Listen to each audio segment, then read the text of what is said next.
Jacques. It's Isabelle. Where are you? Oh, but Isabelle, I'm in Paris, of course. And you? I'm in New York. By the way, did you see the email from Sotheby's? They would like us to help with their important design sales in Paris and New York. Oh, let's make this global a world of design in 2 cities.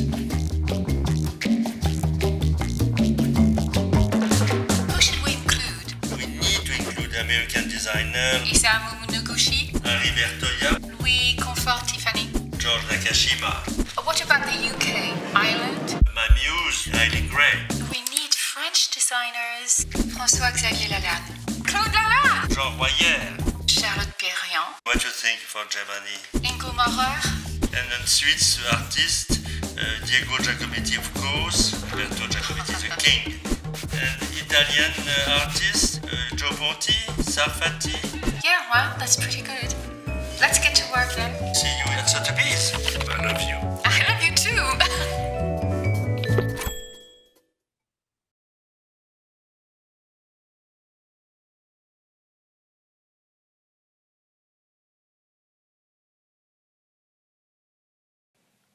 Hello, everyone. My name is Glenn Adamson. I'm a curator and writer based in New York City, working on topics of craft design and contemporary art. And it is my pleasure to welcome you today to a wonderful conversation that we're going to be having about design through the 20th century from Isamu Noguchi to Les Lalanne, François-Xavier and Claude Lalanne. Sotheby's latest important design sales in New York and Paris feature works by Noguchi and Les Lalanne, as well as pieces from Giacometti, Jean-Michel Franck, Tiffany Studios, and other influential 20th century designers. So I'm delighted to welcome you to this special event, which is part of the Sotheby's Inspirational Living series, organized in partnership with Intelligence Squared. We're going to be talking during the course of the next hour about the impact of designers, as well as thinking about the role design objects play in our lives, how they present an opportunity to live amongst art, combining beauty and function. I'm thrilled to have with me 4 brilliant guests to discuss this topic. First and foremost, joining us from New York as well is Julianne Moore, Academy and Emmy Award-winning actor and collector, the first woman in America to be awarded top acting prizes at the Cannes, Berlin, and Venice film festivals. Hello, Julianne. An honor to have you with us today. Hi, it's so nice to be here today. Really looking forward to talking to you about design. We also have from New York, Dakin Hart, good friend of mine, dear colleague, senior curator at the Isamu Noguchi Foundation and Garden Museum, where he oversees the museum's exhibitions, collections, catalog raisonné, archives, and public programming. Hello, Dakin. Hi, it's nice to be with you. Great to see you, as always. Now, over in Paris, we also have 2 guests joining us. First, Jean-Gabriel Mitterrand, art dealer with decades of experience and founder of Gallery Mitterrand, which is dedicated to showcasing contemporary sculpture and historically significant artists who started their career from the 1960s onward. Jean-Gabriel, thank you so much for joining us today. Hello, great to be with you. And last but certainly not least, Florent Jeanniard, head of 20th century design at Sotheby's Europe, a former private dealer based in Paris. Florent is an expert in the work of a number of notable artists and designers from the 1970s, including, of course, Noguchi and Les Lalanne. Hello, nice to have you with us. Hello, Glenn. Hello, everybody. And now we are going to turn to our topic, which, of course, is an interesting and perhaps unexpected one, thinking about Noguchi, a Japanese-American artist, architect, and designer whose sculptural work blends the modern with the ancient, the East with the West, maybe a slightly unpredictable combination with Les Lalanne, a French husband and wife duo who created surrealist sculpture heavily inspired by their natural surroundings, especially animal forms. What they both have in common, I think, is a commitment certainly to challenging the boundaries between art and design in the 20th century, so the distinction between aesthetic and purely functional form, but also a kind of extraordinary animation and in-depth exploration of materiality. So Dakin, if we could, let's go ahead and begin with Noguchi, which means beginning with you. So could you introduce us briefly to Noguchi as a cross-disciplinary thinker? I'm curious if design is even a word that you like to use around Noguchi. Is it a word he used, and is it a word that you think is appropriate to his practice? It is a word that he used simply because he didn't have a choice. The main thing for Noguchi was he just wasn't interested at all in the categories or the labels, the words. He was interested in the work. He was interested in what could actually be done, and was willing to have other people label it after the fact. He didn't like it, but he was willing to have that happen. He knew that it would happen. I think we have a very good image of what Noguchi considered to be functional design, a piece that he designed very early. This is called Play Mountain. The simple proposal was to build a man-made mountain in the middle of Manhattan. This is Noguchi's idea of a functional object.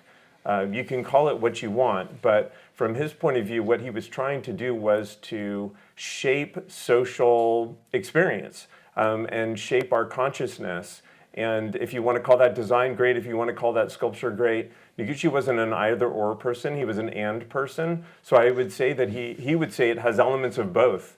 And he's almost always synthesizing rather than trying to balkanize and categorize. Great. Julianne, I guess you don't get to live on Play Mountain, but you do get to live with quite a few Noguchis and have a particular interest in his lamps. Can you say a little bit about what drew you to him and why you admire him so? Well, I think one of the things that's really important to say about him is to talk about what an easy entry point there is to his work. You know, as a person in their early 20s who was trying to learn about design, I would go to little design stores and museums, and that's where you would find an Akari lamp. You'd find a little Akari lamp that you could afford. So there I was, kind of, interested in these objects, and I found this beautiful, light, textured sculptural piece that I could afford to put in my living room, right? So that led me to kind of learning more about him, learning more about his life and his sculptures and his contribution to art and design. I was absolutely fascinated. I don't think that can be underestimated. What is the barrier to design? And a lot of the people that I think we're talking about today are people who are interested in reaching everybody and who had a theory that the design was to make your life better, to make everyone's life better. And I think that there's no better example of that than Noguchi. Yes, absolutely intrinsic to his conception of design. And it strikes me that when you encountered that lamp as a young person thinking about design for the first time, you were doing exactly what he was hoping. Let me just ask you, if I can, Dakin, about the question of Noguchi in space. So Julianne just said rightly that he was very interested in accessibility, and one of the ways that he did that was, as you pointed out, through playground design, for example, to try to open up space for people. And I suppose he also thought about space in a rather cosmic sense as being intrinsically related to time. So very philosophical person, as well as a great maker of physical objects and spaces. Can you say a little bit about his relationship to that whole palette of ideas? Absolutely, and just to emphasize what Julianne said, Noguchi's point was that sculpture, he said, could be a vital force in our everyday lives if pushed into communal usefulness. And that's really an excellent description, I think, of what he had in mind.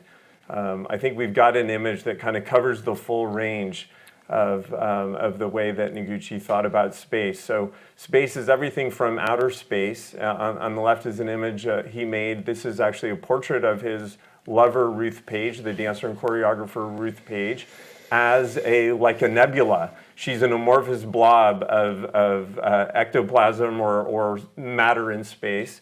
At the center is a piece called Mitosis, which is Noguchi's sort of abstraction of cell division. So Noguchi is interested in everything at the scale of the universe, but he's also interested in the scale of reality and nature at the level of the cellular structure. And then on the right is a wonderful thing. Noguchi is kneeling on a piece called Another Land, which is now at the center of the Noguchi Museum, where I am in New York City. What I love about this image so much is you see he hasn't done anything about the dandelion weed that's growing up between two of the stones. This is meant to be a sort of landscape, imaginary landscape or a space of the mind. It's like a section of lunar landscape. So you're supposed to imagine it, or you can, on a very vast scale. But as soon as he kneels on it, it turns into a seat or a sort of a human scaled landscape. And in fact, there's another wonderful image in our archive of Noguchi sitting on this with a group of friends, and one of his friends has placed her camera on the corner of the piece, and it suddenly shrinks it down to, again, the size of it could be a divan, it could be a floor pillow. It becomes a piece of design. What Noguchi loved was the kind of resonance between those two states, the constant going back and forth between the micro and the macro. And that's, so in talking about space, he didn't think about it in the kind of vague mid-century way that so much sculpture is discussed. He thought about it in a sort of a cosmic way, as you said, a way that Noguchi always had a way of thinking around whatever the cliche is. And again, that comes from his sort of general resistance to labeling and categorization. One of the categories that was foisted upon him in a way was that he was this man caught between East and West. And I wonder, Dakin, if you would comment a little bit about his identity as a global practitioner, somebody who was cosmopolitan and thinking about multiple artistic traditions.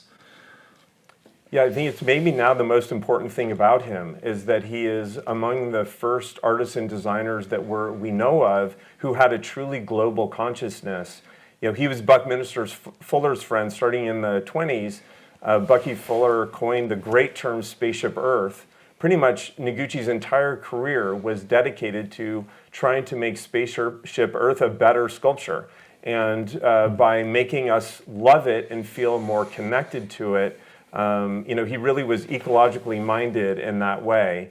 But I think as a global practitioner, again, he was always synthesizing. Bucky wrote a profile of him in 1960 in which he said he thought that Noguchi, or believed that Noguchi was the best traveled artist in the history of the world, which in 1960 might have been true.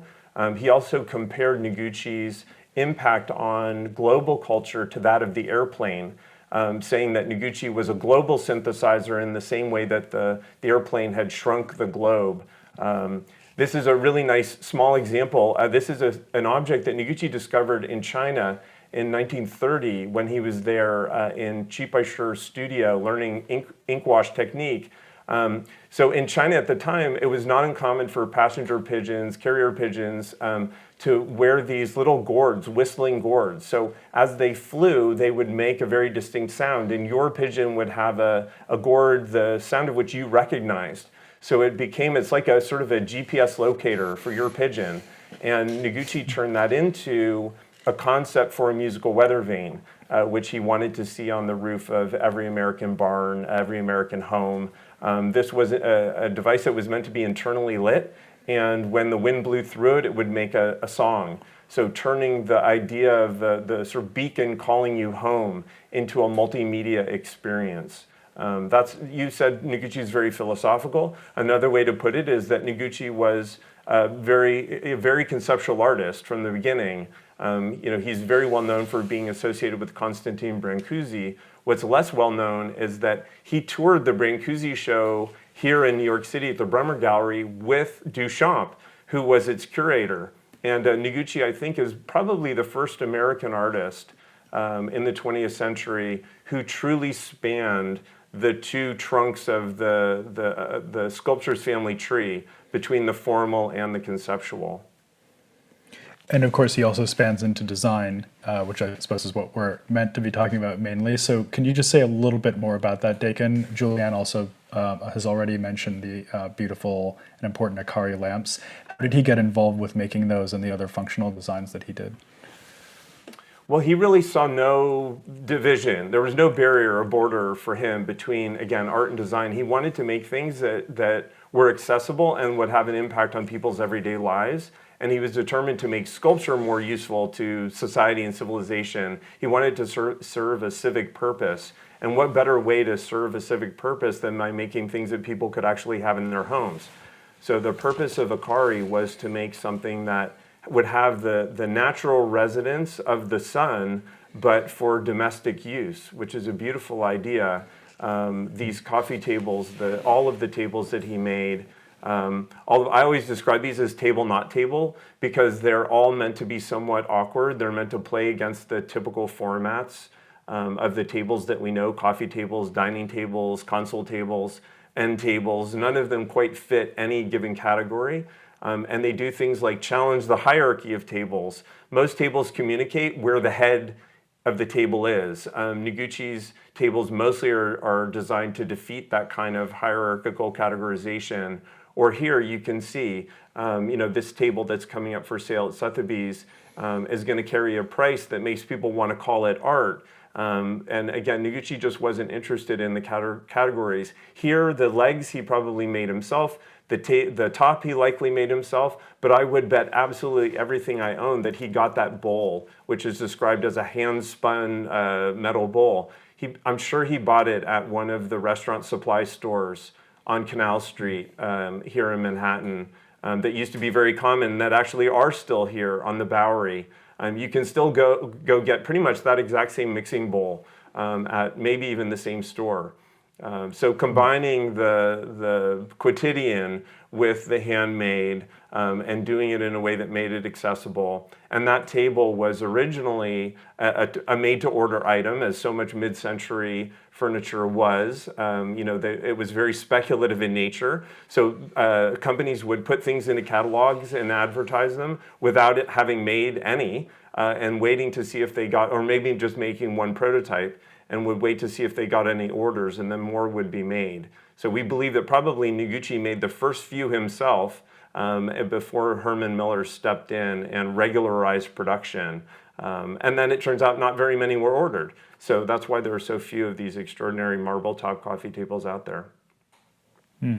It's so interesting to think about him compressing these different types of materials into his objects, beautifully shaped stone and wood, but also a very inexpensive pre-made or ready-made bowl like that. Julianne, I know you've been kind enough to have a look at some of the objects in the sale and picked out some of your favorites, and of course Noguchi would be among those. So can you say a little bit about the table, not table situations that Noguchi made that Dakin was talking about? Well, first of all, that piece is exquisite. It's really, really special. And the idea that you'd be able to have something like that in your house with such extraordinary materiality, someone who is so in touch with the natural world and brought the natural world into your house in this table that is also a sculpture. And it also, if you are interested in the people who've made these objects, this puts you in kind of direct conversation with this individual. I feel that way about being a collector. Sometimes I'm like, oh my gosh, this person may have actually, touched this, certainly conceived of it.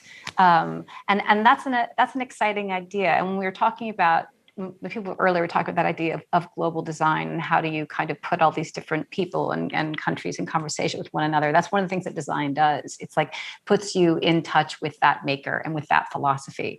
And I love the idea. It is how wonderful to be able to interact with something that is not just a physical object that you can use, but that it is art and it lives in your house that way. It's just extraordinary. Can I ask you a question about the prop-like quality of great design? So I was just thinking about what would be the great movie scene to build around that table, And I wonder whether spending time on film sets has sort of made you look at design in a different way. Well, it's interesting. Because there's design for design's sake, in film, but also, know that a great designer, a great film designer is designing for that particular character, so it's what is that, as an actor, I'm always well, clothes and objects around us are signifiers. They're telling the world who we are. Right. So a great set designer is thinking first and foremost about those people, those characters that live in that house and how they are signifying themselves. So it's a kind of a weird meta process. So it's not necessarily that you are, and then you as an actor come in, of course, and interact with those objects in a way that's a whole other tangent.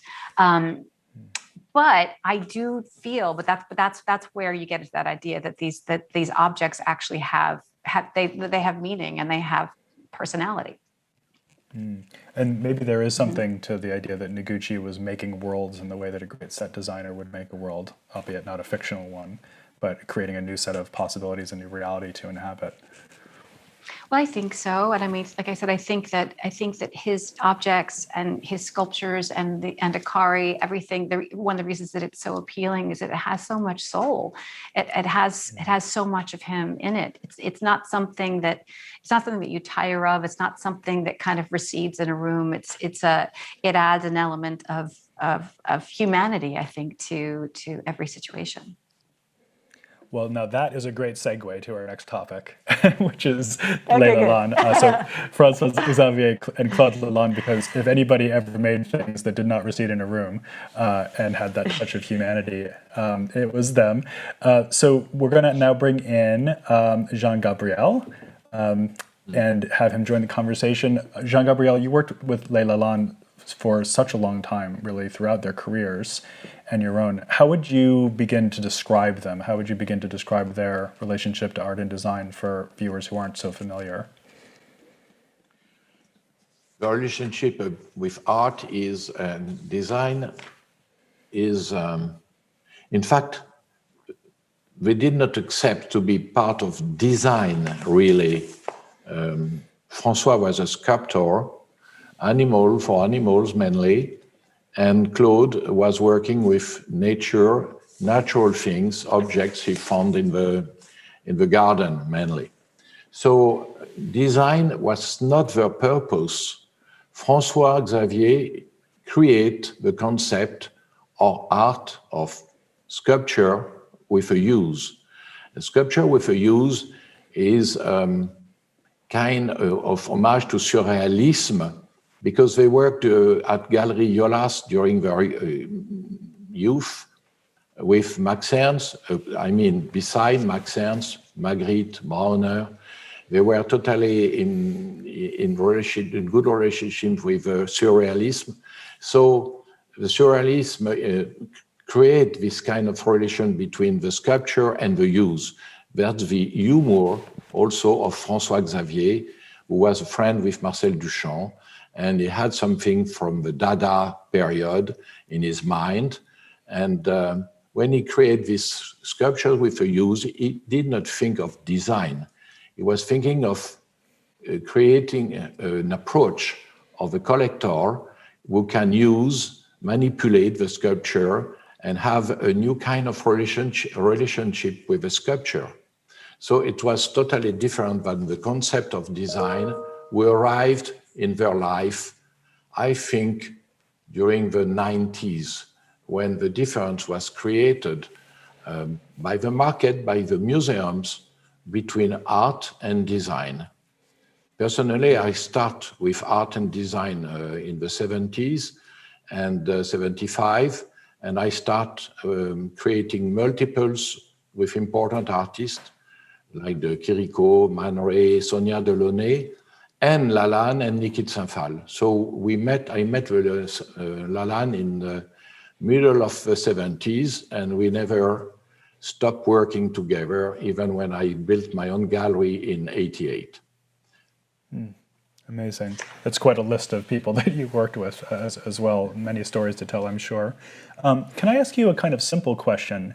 What led to the Lalanne's interest in animals specifically? It's such a striking feature of their work and so unusual for their period to take that animated approach.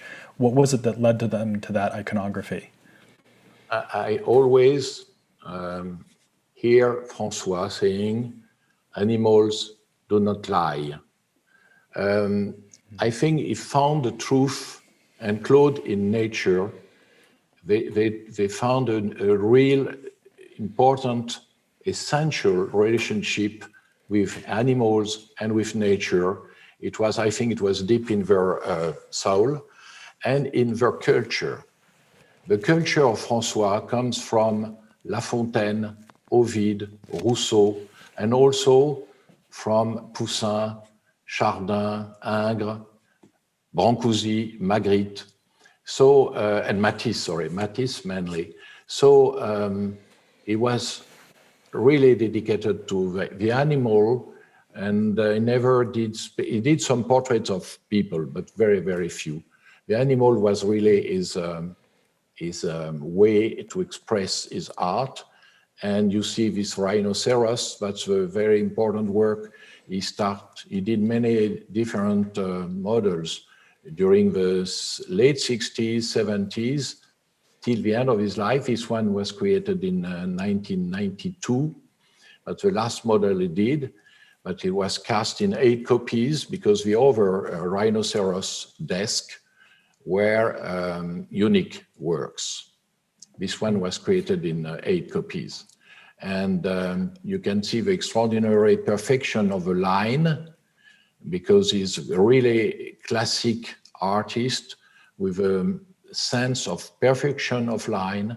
And you can imagine the perfection of a mechanism also, even if it looks a little like that. You know, it's made by hand. The original work is made by hand, well by his hand. And everything was made by hand in his atelier, in his studio. So it's always very moving to see those works that were created for some commissions and for few collectors in the world, and that became so famous after 40 years of work. I think you're so right, Jean-Gabriel, to draw attention to the draftsmanship of that work. The contour silhouette of it is just so taut, and I can see how Matisse and other artists would figure into that. Let's talk about one of the masterworks of Claude Lalanne. This comes from her Chapat series. So basically it is there's no way around it. It's basically a cabbage head with chicken legs, and obviously extremely surrealist, and yet so potent and powerful and memorable. And I wonder what you make of this extremely important work of hers. You know, first, Claude was always having a Chapat on her table. And it was changing because she did a new Chapat, but few in her life.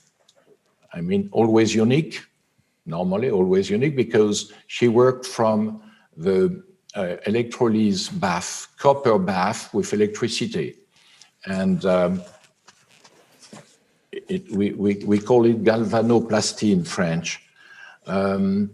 So this bath of copper took the form and the place of the real cabbage. And she did many different sizes. And it was after she had to assemble everything, to put everything together. And she put the cabbage in the 60s on chicken legs. I think it was a kind of homage to Magritte, something like that, you know, during the 60s when she was at Yola's gallery. And it became her symbol, the symbol of her work and surrealism work. It's an homage to la nature, and at the same time, it's a real extraordinary, beautiful sculpture. And she did at the end of her life, she did the cabbage legs, the Chapat, in bronze, in different sizes. Three sizes, different sizes. This one is showed here at Trianon because we are preparing now an homage to François and Claude Lalanne in Versailles, in the Trianon Park and the Queen's Hamlet.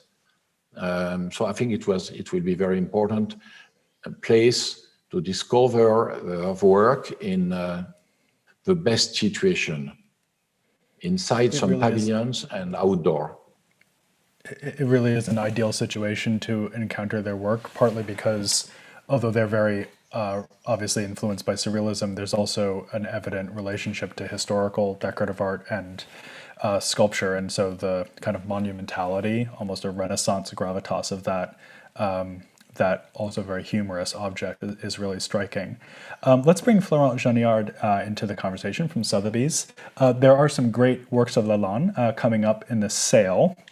And I was wondering if you could just briefly show us a few of them. Maybe we could start with the Grand Carp, if you don't mind. Yes. So the artwork of François-Xavier Lalanne is inseparable from the animal world.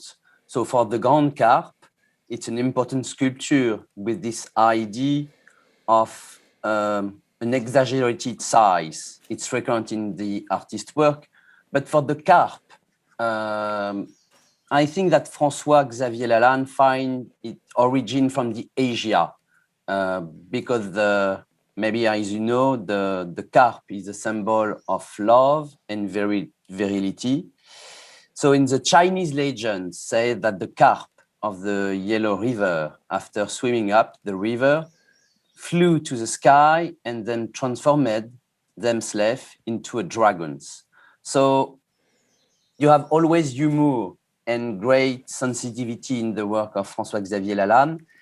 And probably there can be no doubt that François-Xavier Lalanne was aware about this kind of legend. So this is important pieces by him. He loved the animal worlds. It's typically the Lalanne universe. And the importance of mythology as well. Jean-Gabriel also mentioned Ovid and La Fontaine, for example, as influences. If there's a particular work or series of works by Lalanne that most people know above all, it is their sheep. They're so famous, so iconic, so associated with their practice. So the Mouton Lalanne. You do have examples coming up in the sale. Could you speak a little bit about that family of designs? Yes, we have the chance to have two wonderful sheep in the New York sales. For the sheep, it's iconic. It's iconic animals for François-Xavier Lalanne since 65 to until his death. He never stopped to design different versions of the sheep. He used wool, bronze, epoxy stone with different design. But it's true that the woolen sheep remain the most desirable. So it's iconic. And first major collector like Gunter Sachs, Valentino, Rothschild family, or Yves Saint Laurent were not wrong because, of course, if humor is present, there is also a certain idea of nature, protection, and certain idea already in the 70s, because we don't need to forget that Claude and François-Xavier Lalanne live in the countryside, 1 hour from Paris, in the middle of fields, forests, and animals. So there is already a certain awareness of this is artwork of François-Xavier. Yeah, it's an incredible sensitivity as well, you know, the sort of deadpan charm of those objects. And they, in a funny way, they've occupied that imagery so completely that if you see sheep on a rolling hillside in the country, you think of the Lalanne now, or at least I do. You know, it's like they become so identified with it. Let's look at one last example, which is, well, sharp-eyed viewers will have already seen one monkey because there's one sitting behind Jean-Gabriel in his office by the Lalanne, but you have a different monkey coming up in the sale. Could you just give us a few comments about that? Oh, the size is not the same. This one is monkey, singe alternatif. It's very famous. It's so cute. It's the icon of the Paris sale. It's an icon of François-Xavier Lalanne. The design is so perfect. I remember when I start at Sotheby's, of course, I look the sculpture like Pompon, Bugatti, but François-Xavier Lalanne have this kind of sensibility to, because for me it's a real one, it's a real monkey. Look the head, the hand, it's so perfect, it's so cute. So it's a nice drawing, it's an unbelievable sculptures, but also like an important artist. François-Xavier Lalanne is the king of the patina. The patina of the monkey, it's incredible. It's interesting, and probably one day we work to look the artwork of François-Xavier Lalanne differently regarding only the animal worlds, but also regarding the patina, the material, and this green patina is perfect. He made some different patina. You can find some gold, brown, blue, silver. And it's also very interesting because like the real sculpture is interesting by the bronze, and it's a real nice and iconic pieces. So there, in fact, we have another connection to Noguchi, who was also so attentive to craftsmanship and to the qualities of surface and materiality. So another thing that connects these seemingly different practices. Okay, well, we now have the privilege of welcoming Julianne back to the conversation. And Julianne, I get to ask you about your house or your domestic spaces and how you approach living with design. Can you say a little bit, first of all, this is such a hard question to ask, but can you say a little bit about your taste, about your style? What do you go for in design? What are you looking for when you buy an object? I don't know. That's a really interesting question. I mean, I'd say that you can see like right behind me. If you look right behind me, there's a Nakashima coffee table, like in my living room, and that I think that was the first major piece of furniture that I ever bought. And of course, I was attracted to it because of its materiality. And I'm talking about somebody who was inspired and brought the natural world, to his work. I mean, I think Nakashima is a great example of that. So I'm somebody who's very self-educated in design. I learned by just like going to galleries and talking to people, and people being very generous and teaching me. And so I learned to just respond to what I liked. And I like a certain materiality. I like a feeling of patina. I like some personality, but I don't like it to be overwhelmingly like. I couldn't deal with Memphis. That was too much personality for me. For a lot of people. Right. But, so I think a lot of it, I respond to pieces that have a wonderful shape. I like a sculptural quality. I like Perriand and Jeanneret and the Borlaug brothers and Pierre Chapeau and Pablo Tainel and Raoul Guy and Karl Abach and Nana Dietzel. And, so these are people who I felt were doing such interesting work in terms of their craftsmanship and in terms of the materials that they worked with. And I feel like I learned more all the time, and I learned so much from gallerists and dealers who are showing these pieces and educating me about them. Would you say also that the story of a piece is very important to you, the story of that designer or that specific object? Is that something you look into deeply? Yes. Usually after I have responded to someone's work, I look into their story. I think it's interesting to me that Pierre Chapeau is someone who still, his operation is still happening. It's still his family that's manufacturing those pieces, and you feel it. It feels very personal. It feels like a family. It feels it has a realness to it that's appealing to me. So I'm always interested in who these people were, what their philosophies were. I think it's interesting that Charlotte Perriand's whole history is really, really fascinating.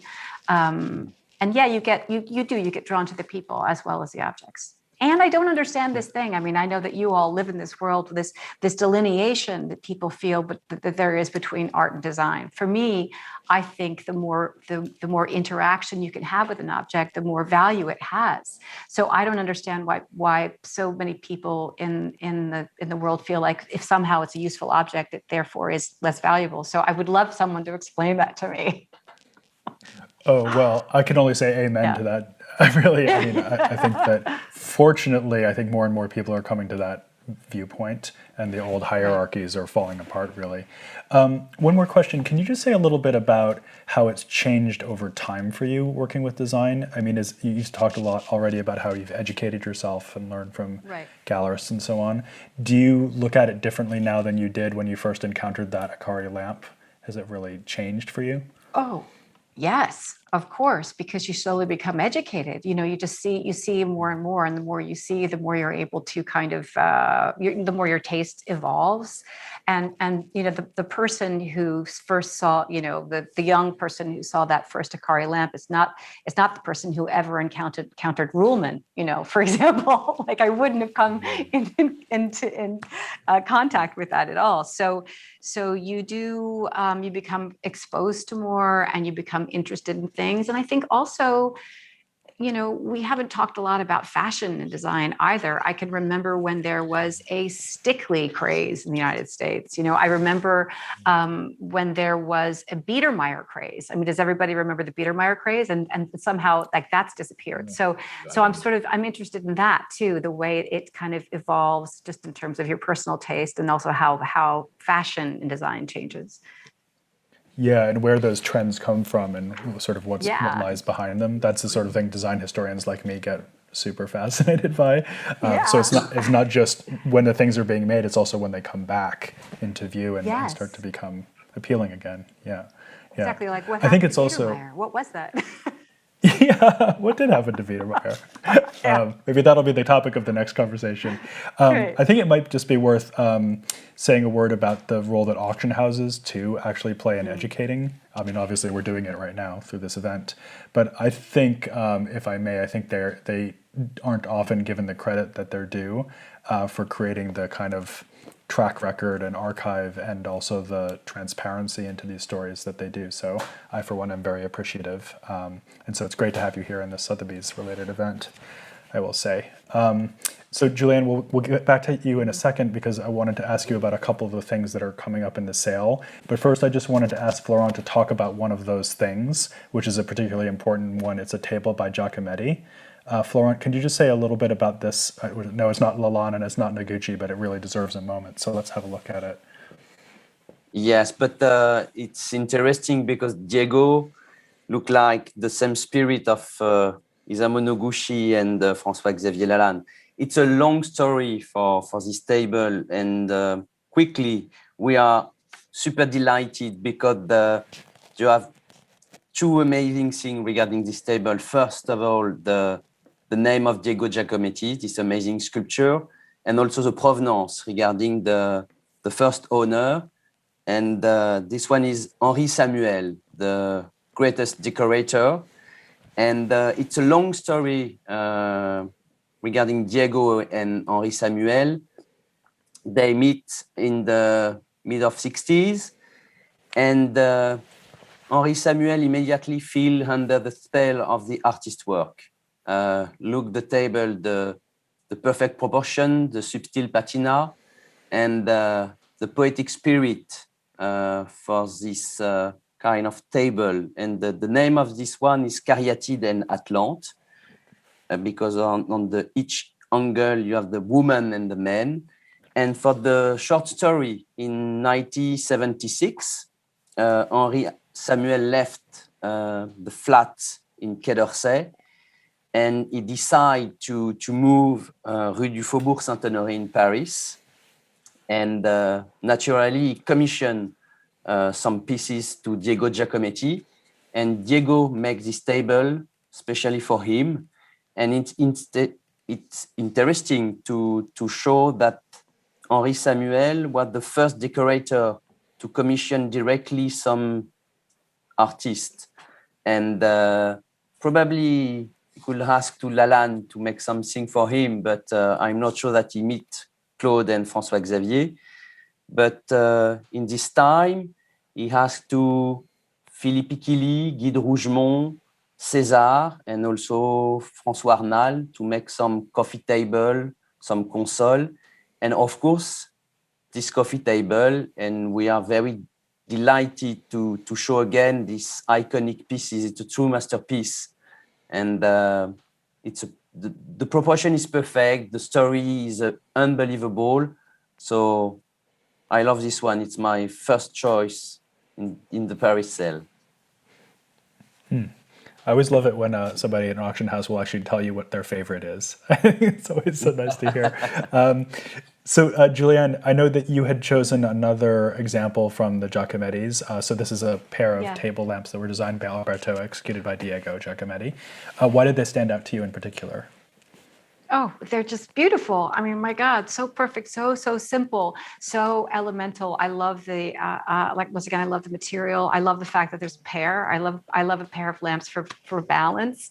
And for me, lamps are challenging. You know, it's like you once again they're these objects that you need, but you I don't know, there's a sense of simplicity and beauty, and you know, the fact that they are Giacometti. I don't know. I just adored them. I feel like they could be, you'd love them forever, absolutely forever. Yeah, well said. It's, you know, like the table that Florent was just showing us, they also have this wonderful quality of being both ancient and modern at the same time. Exactly. Yeah. Yeah. And I think interesting to me that things that, oh no, sorry. That sense of timelessness, like I realize, like a lot of things that I respond to, I don't want to be able to place them. I don't want to say like this is a particular moment in time. I want to feel like that and in a way, when you assemble a collection from different time periods, if you have that sense of timelessness, there's a wonderful sense of continuity then that you get as well, just for people, for human beings. I just want to point something out. It's not really a question, but those lamps are kind of like the opposite of an Akari lamp. Like they're so hard and concentrated, and an Akari is so floating and ethereal, like a soap bubble. It's really interesting that you would love them both. But they both have a very strong sense of shape. Do you know? I mean, they're both like delineated. They both take up space in a very delineated way. And then there's also, and then within a space too, they have I mean, it's weird to say neutrality, but I feel like you could have those Giacometti lamps and a Noguchi lamp in the same space and they would be able to, you know, have a conversation. Absolutely. And I always think a common feature of all great design is that it somehow etches itself in space in a way that makes itself feel inevitable. And those are great examples. Okay, one last object. This is a desk by Jean-Michel Franck. So what attracted to you this stunning Art Deco example, Julianne? Oh my God. It's so beautiful. It's so incredibly simple. I love the color. I love the top of it, the vellum top. Franck there's a famous quote, and I can't remember who said it, about somebody who visited his apartment, a famous writer who visited his apartment early on and wondered if the young man had been robbed. Do you remember who said that? But I've never heard that. That's great. But I loved it. I was actually trying to find out where I'd read that. But he was so revolutionary. You know, he kind of came on the scene at a time where things had been very ornamental, and suddenly he was doing this stuff where everything was very, very spare and elemental and stripped away and simple, and you just saw these kind of shapes everywhere. And still, I'll go back and look at, you know, photographs of those interiors and just marvel at his eye and his sense of proportion. And I think this desk is absolutely perfect. It's so beautiful. And I hope it finds a really wonderful home because it deserves it. Yeah, I always think, you know, that phrase, the devil is in the details, the same is true of the angels. You know, the angels are in the details, and that desk is just the perfect example of that. Okay, well, I'm happy to say we're right on time to take some questions from the audience for a few minutes. So thanks everyone for those wonderful contributions and insights. The first question we have is, thanks for this great event. Just wondering what made you bring Noguchi and the Lalannes into the same conversation? That's a fair question. As we said, it's a little bit unexpected. Florent, could you say a little bit about that first? Why did you and the team at Sotheby's think that this would be an interesting pairing? And then I'd love to get Dakin back in the conversation and ask for Dakin's thoughts about the relationship between Noguchi and the Lalannes in a little bit more depth. For Sotheby's, it's an initiative. We want to make something new. Paris and New York is the two best places for the design market. So it was interesting to think about difference, and we are super delighted to sell the same week, the 25 May for New York, the 26 for Paris. So it just this kind of idea suddenly when I was on the phone with New York and especially with Jody Pollack. and she said, "Oh, I'm super happy. We win this incredible table by Isamu Noguchi." And me too. In the same time, I received the confirmation for the client to say, "You have the Diego Giacometti table." And just after, we win another important lot by François-Xavier Lalanne. So we have always discussion with New York and London too, and Hong Kong. But for this one, we say with Jody, we need to make something together.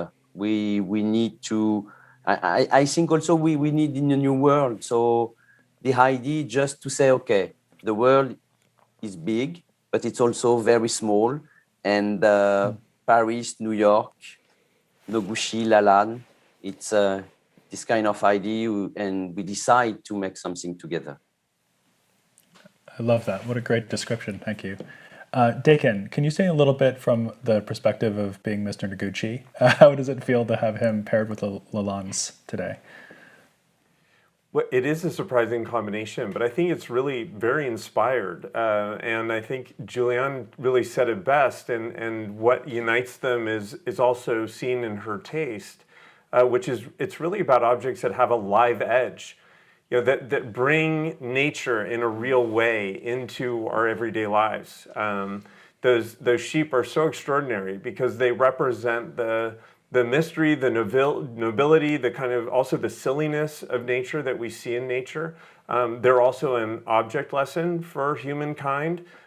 They're both of what to do and what not to do, how not to be.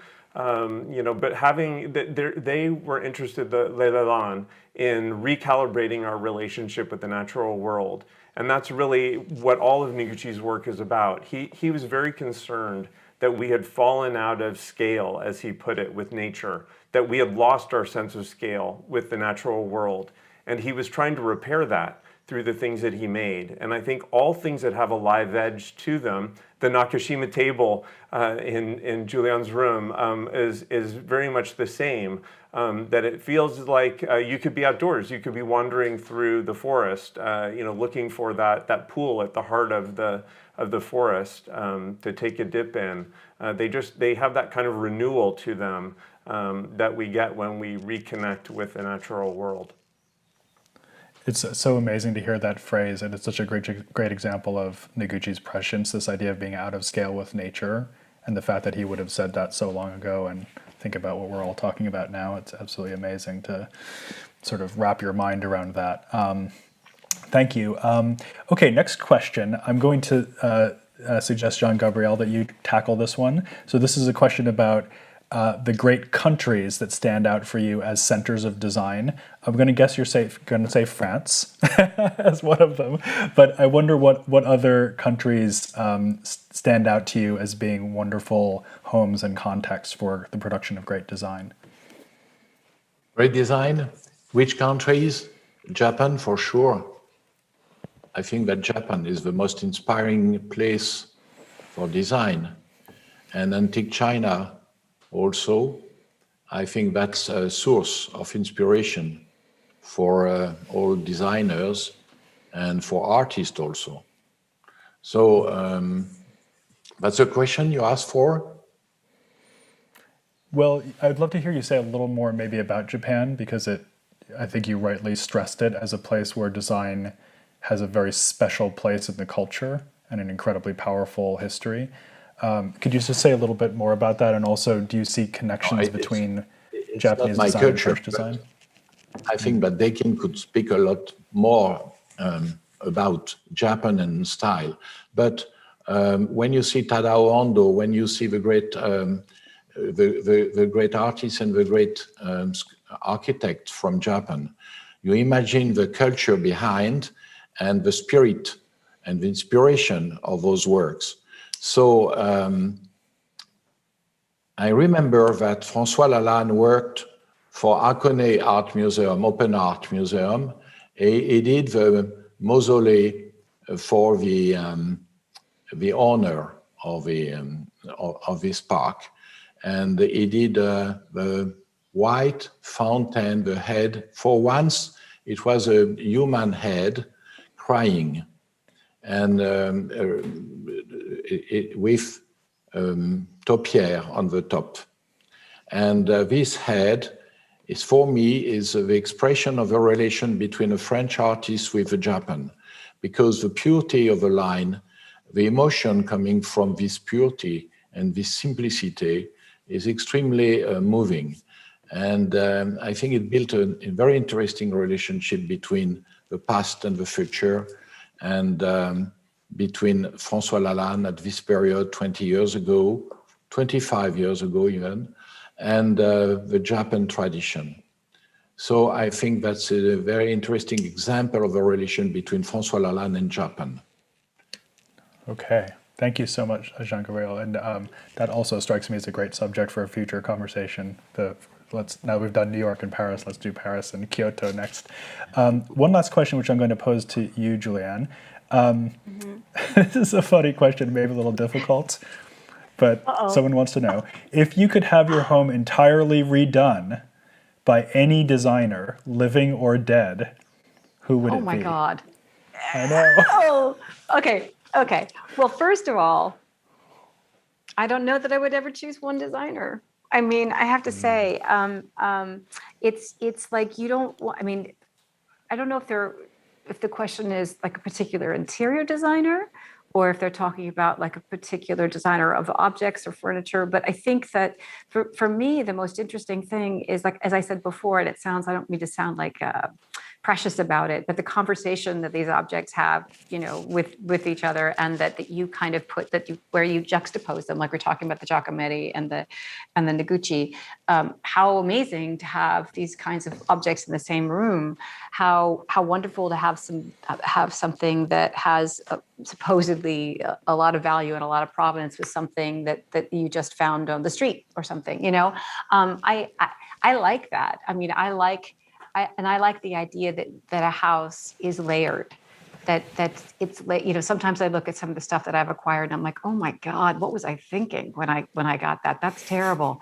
But I kind of appreciate the fact that, like I said, that the 27-year-old me acquired that piece and has hung on to it, and that the older me has something else. So I don't think I would ever want it to be all one thing. But that's not to say that I don't tire of what I have sometimes and think like, okay, I want to change everything. Yeah, so it's fascinating though, Julianne, because it's almost like you're having a conversation with yourself by living in a home that you've built up over many years. Isn't that interesting? Yeah, absolutely. That's a wonderful way to put it. I think so. I mean, you're seeing, you're seeing who you were at the time when you acquired something. You're remembering where you were when you found it. I actually have a set of dining chairs that I bought in Paris in 1995 during the transportation strike, and I bought them at a store, in one of those galleries near the Louvre, and they're not signed. And I remember the woman told me, she goes, that they're possibly franc. I think they're probably not. But they're beautiful and they're simple. And it was so hard for me to get them all the way back to LA, because I lived in LA at the time, that they have incredible meaning to me. So they may not mean something to somebody else, but they work with everything else I have. And they remind me of the person who brought them home from Paris during a transportation strike. What's more important than that sense of, inhabiting your own self, I suppose, and that's what design allows you to do. Yeah, beautiful. Yeah. Okay, what a great ending. Thank you so much, everyone. Speaking of good conversations, happening in this case over long distances, it's been such a pleasure. My huge thanks to Julianne Moore, Dakin Hart, Jean-Gabriel Mitterrand, and Florent Jeanniard for all your contributions, and to Intelligence Squared for your help. Thanks, guys. Thanks, team, in putting this all together. The sales, the important design sales at Sotheby's, are taking place in New York on the 25th of May and in Paris on the 26th. For more information, please visit sotheby's.com/importantdesign or the Sotheby's app, and I know you will. Thanks for tuning in so much today. It's been such a pleasure to have you with us and to have this great conversation. We'll see you next time. Bye-bye.